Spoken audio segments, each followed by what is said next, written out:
Hello and welcome everyone to VoIP for Independent Telecoms, the podcast for local service providers who want to offer great services on a resilient network. I'm your host, Andrew Ward, and I'm joined today by Jerry Black.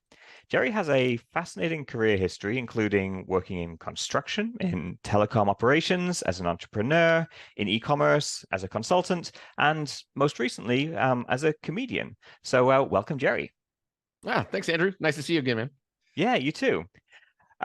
So I want to eventually, talk about how you got into, IT related comedy, which is Sure. feels like a bit of a misnomer. But there's enough variety in your background that I actually want to start further back in time.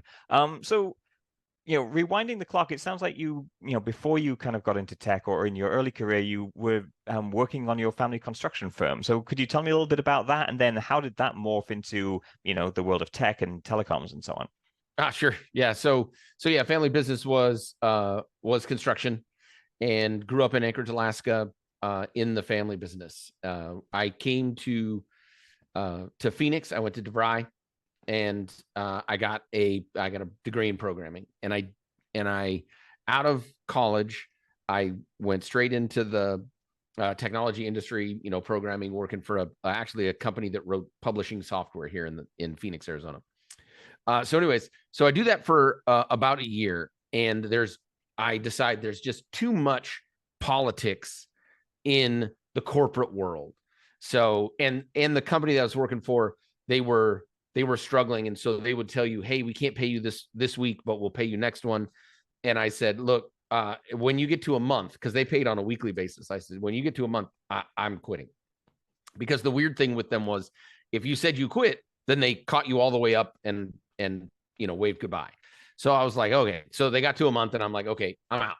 And I don't want to do this corporate stuff, and I don't like the politics in it and everything. So I'm going to go back home, and I'm going to go back into the family business. And I'm going to make a run at like being, more in charge of the family business as opposed to just a worker. And I did that for 2 years, construction and back in concrete construction in Anchorage, Alaska.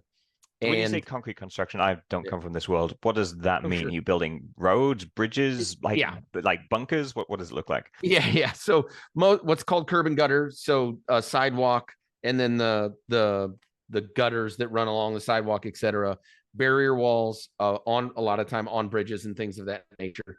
And then, foundations, but all like I would say like government projects, city projects, or really large projects. We didn't do like, oh, I'm going to build a house. Can you come pour concrete for me?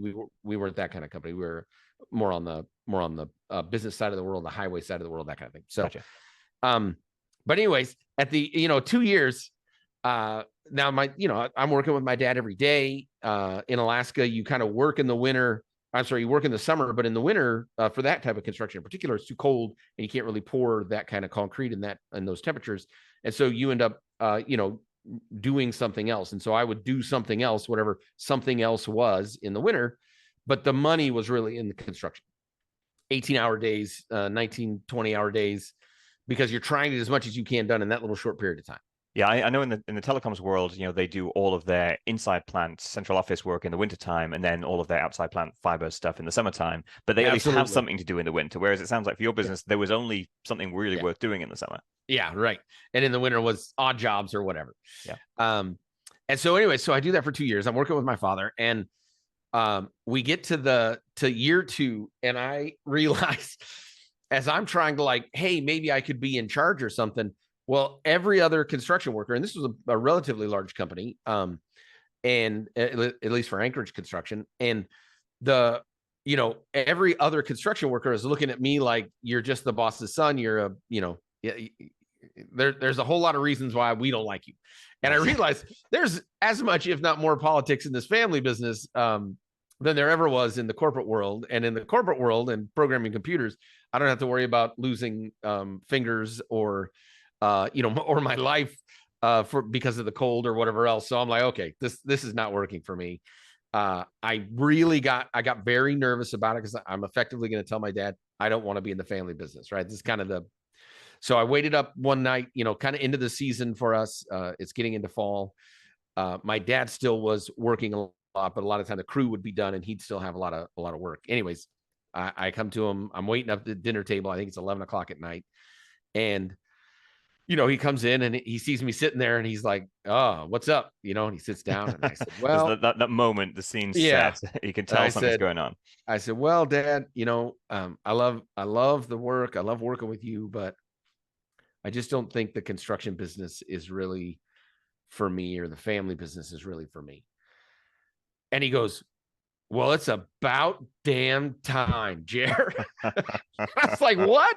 And he goes, "You didn't go to college so you could do this job. You went to college so you didn't have to do this job. This job will always be here for you. But man, you got to go use your degree." And I was like, "Oh, well," I was all nervous and thought he'd be disappointed, and he couldn't have been more supportive and more happy to have me go, back into the IT world. So, anyways, that was construction. I did at a very young age. I did start my own construction company, just making bumper curbs, and I could you could personalize them with just different ways that you kind of put the forms together and stuff. You could personalize them, put people's names in them, stuff like that.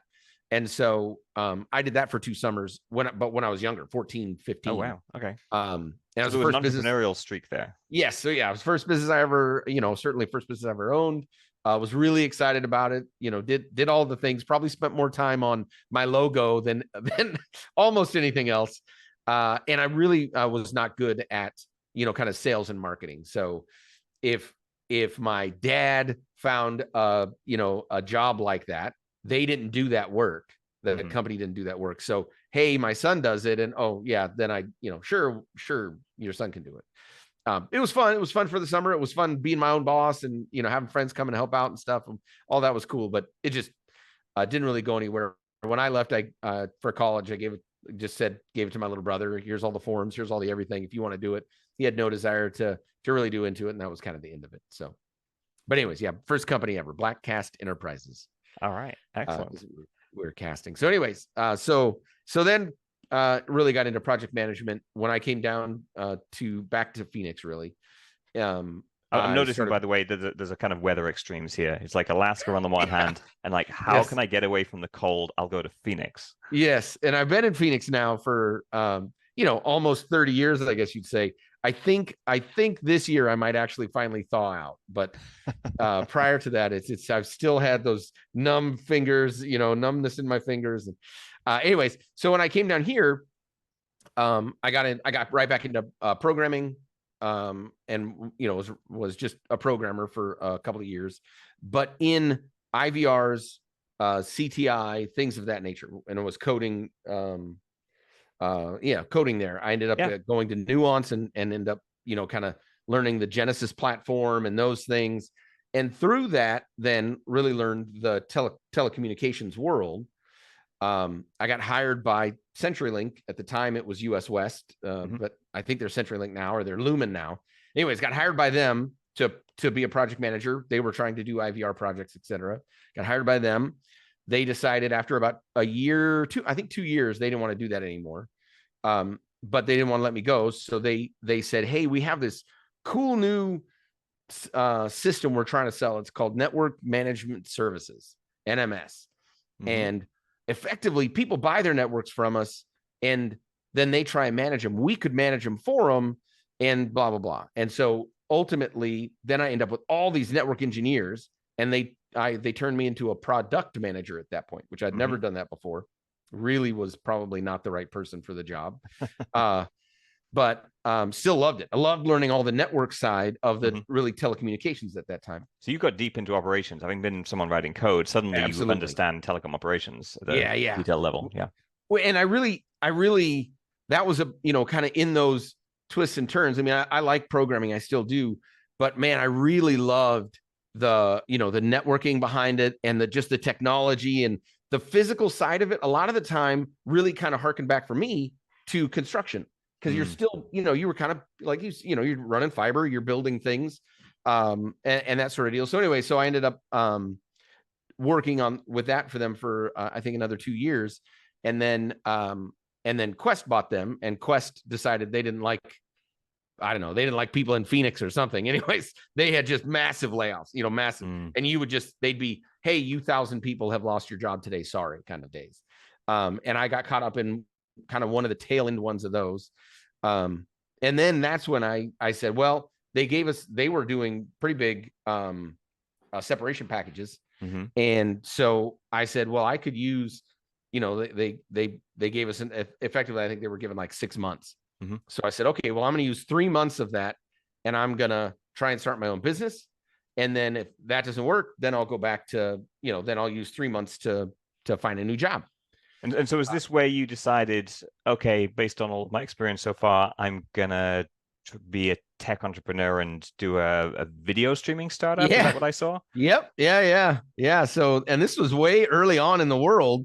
A buddy of mine and I just decided, hey, I kind of told him, look, this is where I'm at in my life. I got a wife and kids, so I had to be a little careful, but how could we be using this technology, right? Like things are starting to really blow up. What could we possibly do? We came up with a couple ideas, and ultimately we decided, well, we could, effectively capture video of people and then post that video of people on a website.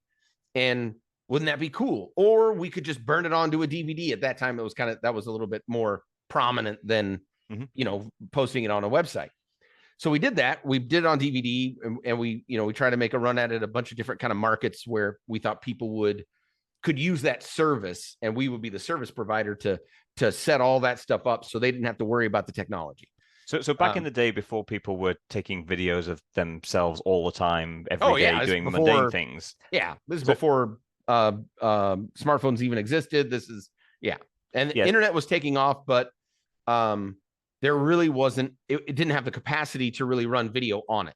Right. Yes. So you had to compress it way down if you wanted on there. But DVD or CD, sure, people, that was how we really watched videos, right?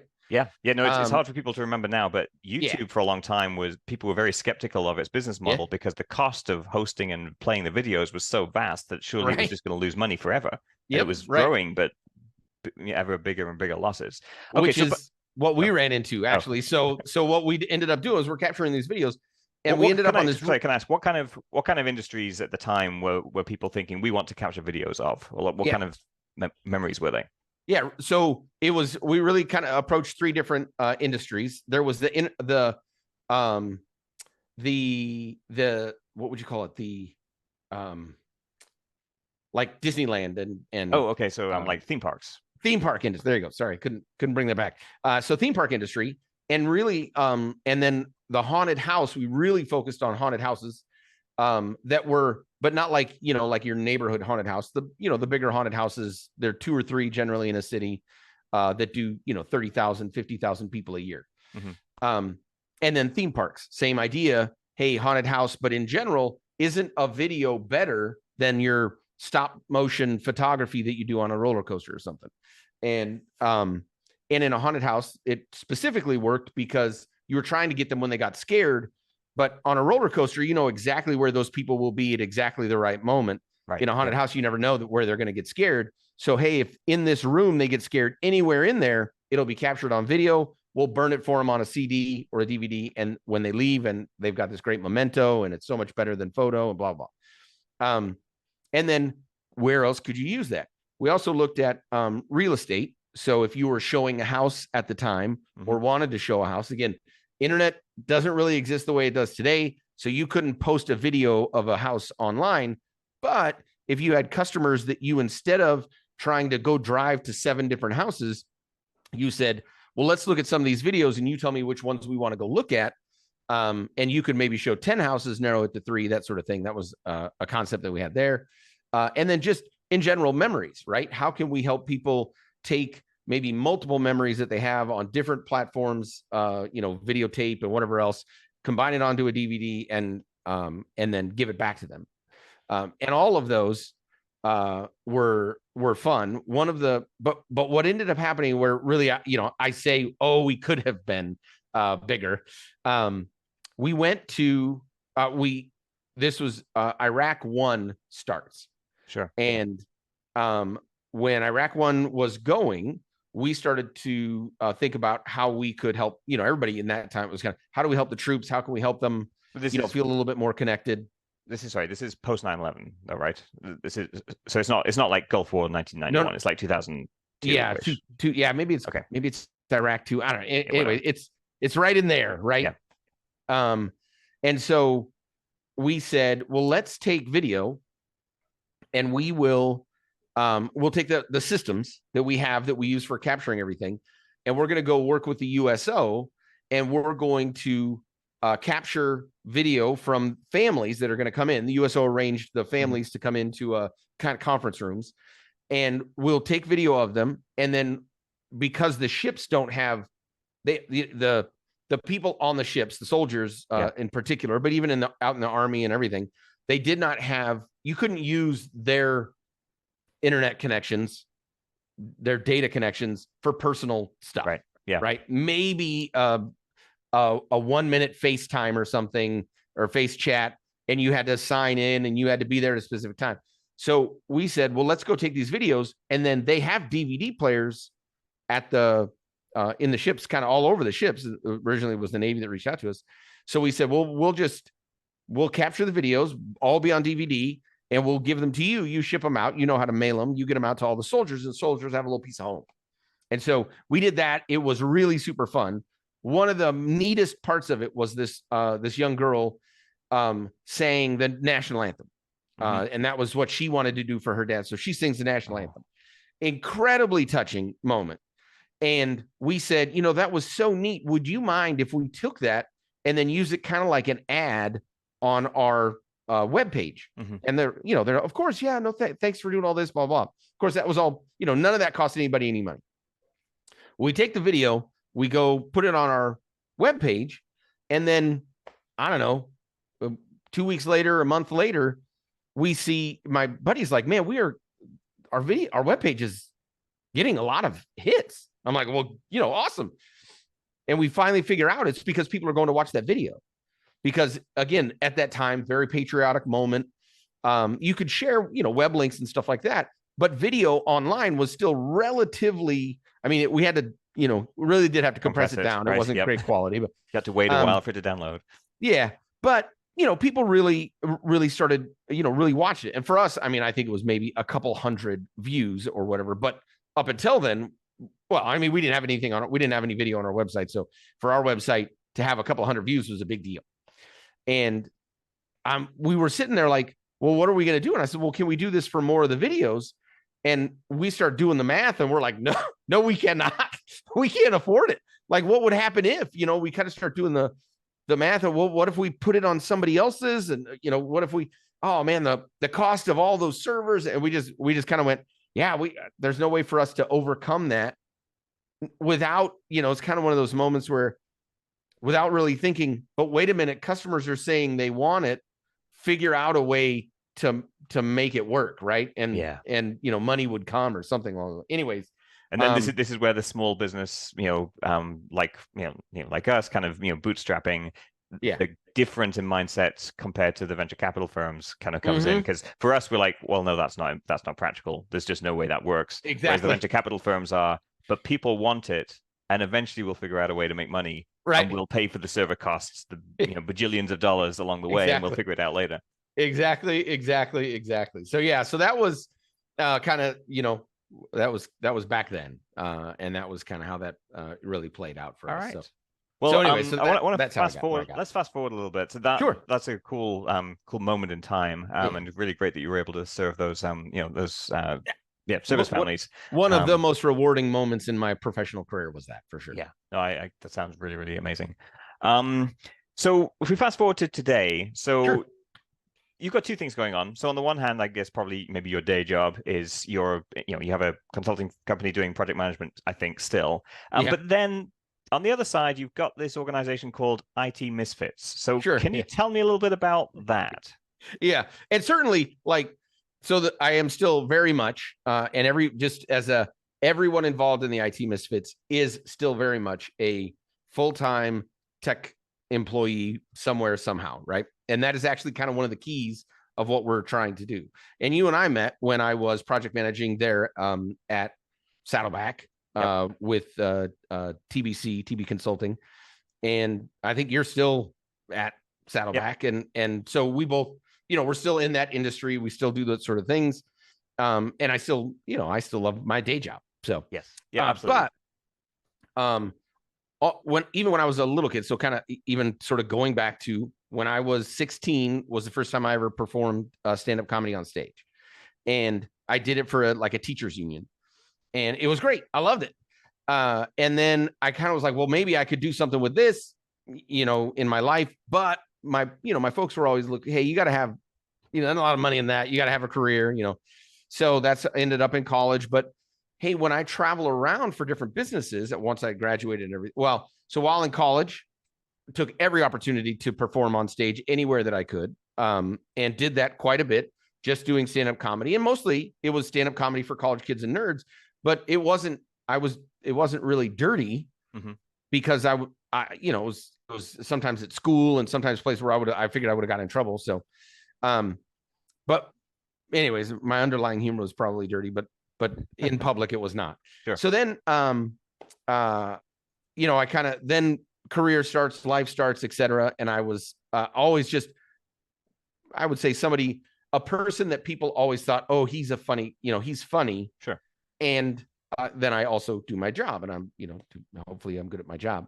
But having humor in project management actually is really valuable. And so I guess I would, I think I'm probably have been fortunate in my career because I've been able to use humor, without really realizing that was a positive. So anyway, so fast forward, I kind of on stage, not on stage, on stage, not on stage for big swaths of my life, right? 5-10 years.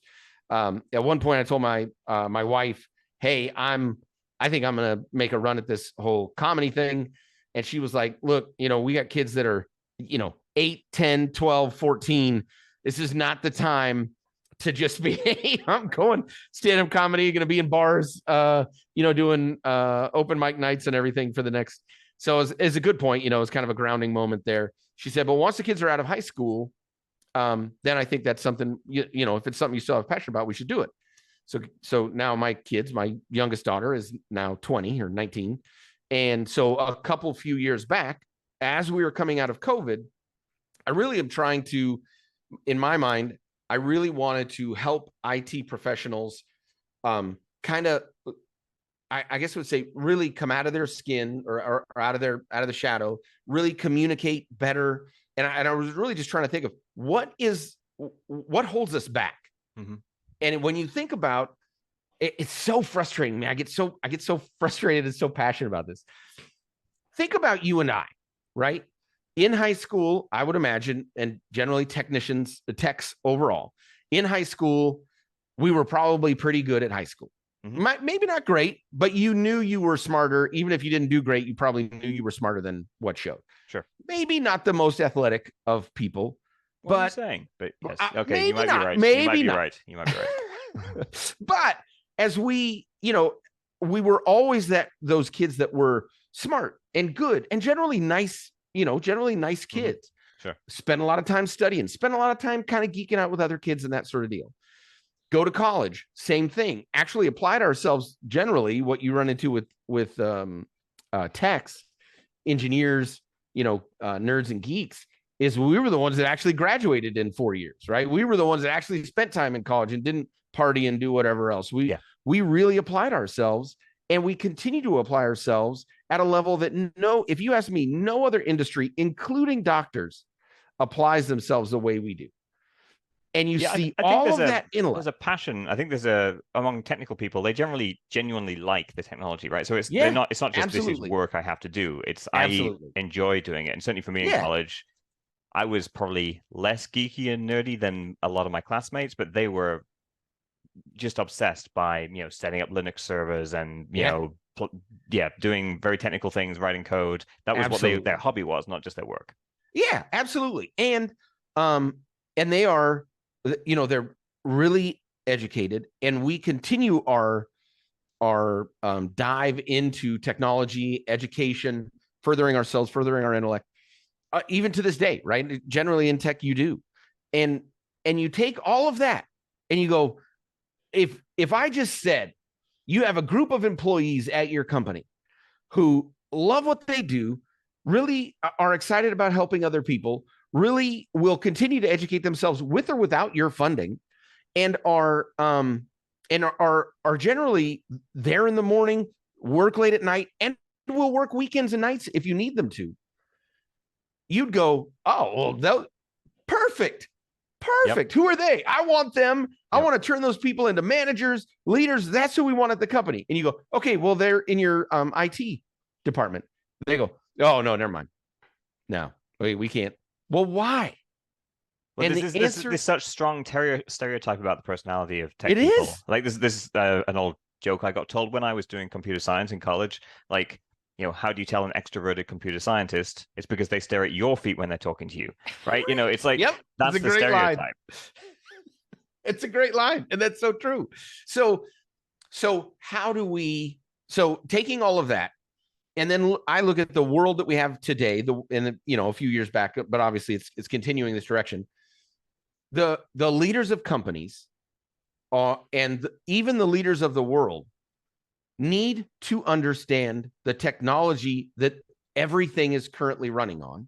They need to understand the technology potentials that exist. And then you go, oh, but who got promoted to CEO? Yeah, that guy in marketing, that advertising guy, that sales guy. Why? He's good at communicating. He's good at selling himself as well as his department. He's good at connecting with people. Okay, so how do we help IT people learn even a little bit of that skill so that they can actually become and be considered for those leadership roles that we need them to be in? And that was where I said, okay, that's how I want to help. I want to help people do that. Coming at it, then COVID hits, then coming out of COVID. So really, I was doing stand-up and I had gotten back into it, and probably a little bit earlier than my wife wanted me to. And I'm loving it, right? But then COVID hits, stand-up shuts down. At that time, I'm sure you were the same. I need to be sure I keep a job. Yeah. So I'm going to focus on keeping a job right now. And, kind of did that for a while, for really a couple of years. Then we're starting to, things are shaping up and everything. And I thought, well, that to me, I should be a speaker. I should just get up in front of people and speak and talk about this.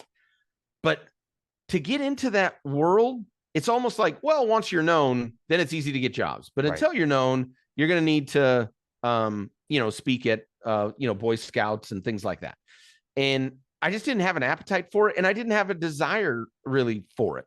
And I tried a few times. It just wasn't working. And I thought, well, I really just want to, most of the places said, well, you need to have a number of videos of you performing your speech in front of other people, in front of a crowd, so that you have social proof. Okay.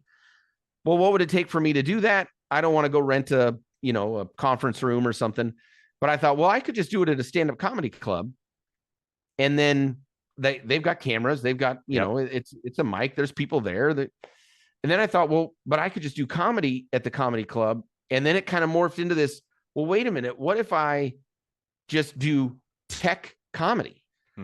Like, okay. And then can I just rent the comedy club myself on like a Monday or a Tuesday and we'll just do tech comedy? Yeah. And so I start doing, really kind of shifted a little bit and started just saying, I'm just going to put on a tech comedy show. That'll be fun. And in all honesty, if you see a tech comedy show and you come and you have fun, hey, at least you'll know other techs can get up there and do this, and maybe you could too. And then that kind of morphed as I went through that into, so I did one show. It was great. And we had a lot of really good feedback and a couple of guys saying, I would love to do that with you. How do I get on stage with you? That's well, just sign up and we'll set up another show. And then that we did the next show. And then it was more people saying, how do I get on stage with you? And then the guys that did the kind of that second round were like, man, and they sort of said, I feel so much more confident. I feel so much better at connecting with people. Learning to write jokes has helped me, really find a connection with people, be able to like just laugh a little bit at the beginning of meetings, maybe lead my meetings a little bit better. Plus just the fact that I write comedy or I write jokes down, the process of that makes me actually enjoy my job a little bit more because I'm thinking about the funny stuff that's happening when it's happening in real time. And I was like, this is awesome. Exactly what I wanted to achieve, just a different way of doing it.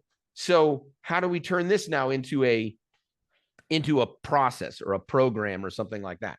And that's where we're at right now, which is IT Misfits now is in effect, it's an 8-week workshop that we we sort of offer out to technologists. I don't say IT because I don't know if you've ever run into this, but if you tell a programmer, are you in IT? They'll say no. Absolutely. Because they have an IT department at their office and they're not in the IT department. So no, I'm not in the IT department.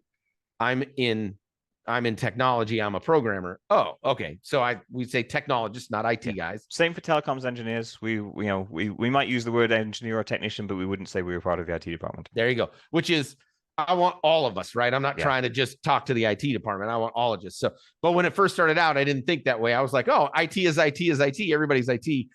And it just kind of, anyway, so it shifted a little bit. It's more tech. I want to say tech, not IT, but the name of the company is what it is. So, and I think Tech Misfits is already taken. So I'm good with IT. Anyways, so we reach out. We get anywhere between kind of 8 to 10 people, depending on the size of the venue, where we're going to do it, et cetera.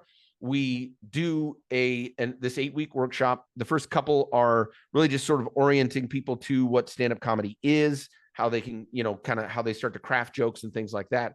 Then we bring in twice during the workshop, we bring in a professional comedian that is also a professional coach, and they work one-on-one with the individuals on their sets that they're developing.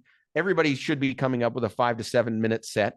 It should be tech oriented, has to be clean, has to be PG-13 at the most. If you curse, people won't be mad at you. But if you start talking about body parts or sex or something, you're going to end up without innuendo, you're going to end up having a problem. I tell everybody, look, these are either your current employer or your potential new employer. You really don't want to do something that would make them so they're not one of those two things. Yeah, you don't want the HR department to have a problem with you. Yep. Yes. So, but you can tell jokes about the HR department if you want. I do enjoy that. Yep. But anyway, so then at the end of it, they perform on stage, and it's important that we do a real comedy club. So we'll do like an improv or an actual comedy club. And we really want them to get on stage, do their 5 minutes. It's part of a larger show. We really want to put on what I call sort of white glove comedy shows, where the people that are showing up, friends, family, peers, and even other, like if Cisco sponsors the show, they're going to bring a table of 10 or a table of 20. I want all of them to feel like this is a real show, not I went and watched a few guys, perform, like essentially open mic. So the comics need to be polished. I need to be polished. Everything needs to turn into a show. We usually have a musical guest. So it really turns into a real show that the comedians have now performed in front of 100, 200 people. And the people in the audience watch techs perform comedy. And it's sort of this mind-blowing experience for both sides of it. The techs get done and they're just like, I'm so jazzed. This is so awesome. And the people that were in the audience, a lot of the feedback we get is, I had no idea that this would be like this kind of show. I wasn't sure what I was getting into. I had no idea that they'd be that good. How did they get that good? And, it's all through the really sort of the training and stuff. And then afterwards, it really comes down to how do you want to pursue this further? Hobby is what most say. I just want to do a hobby. This was fun. If you ever come back to our city, let me know. I'd love to maybe get on the stage again. But other people are, I think I really enjoy this a little bit more, and they want to get a little bit more engaged, help others learn how to do it, be part of those other endeavors, their own personal ones. Maybe they're going to do open mics and stuff like that, or more with the Misfits company and organization itself. So that's kind of the, how it plays out and what we're doing. And I love it. I love every minute of it. That's really cool. I mean, I've seen a little bit of kind of tech related comedy. There's a guy on YouTube called Don McMillan who's kind of got like PowerPoint focused stuff. He's very funny. But yeah, the manifesto, like the way you described like the vision, the purpose, the mission behind this to help technologists grow in communication skills and leadership, and to elevate their potential career roles and so on. That's really exciting and fascinating, and just a powerful vision behind what you're doing. It's not just I want to do some comedy and I'm in tech. It's much more than that, and that's really cool. So much more. Yeah. Yeah. All right. Well, that was a fantastic discussion. I really appreciate everything you shared.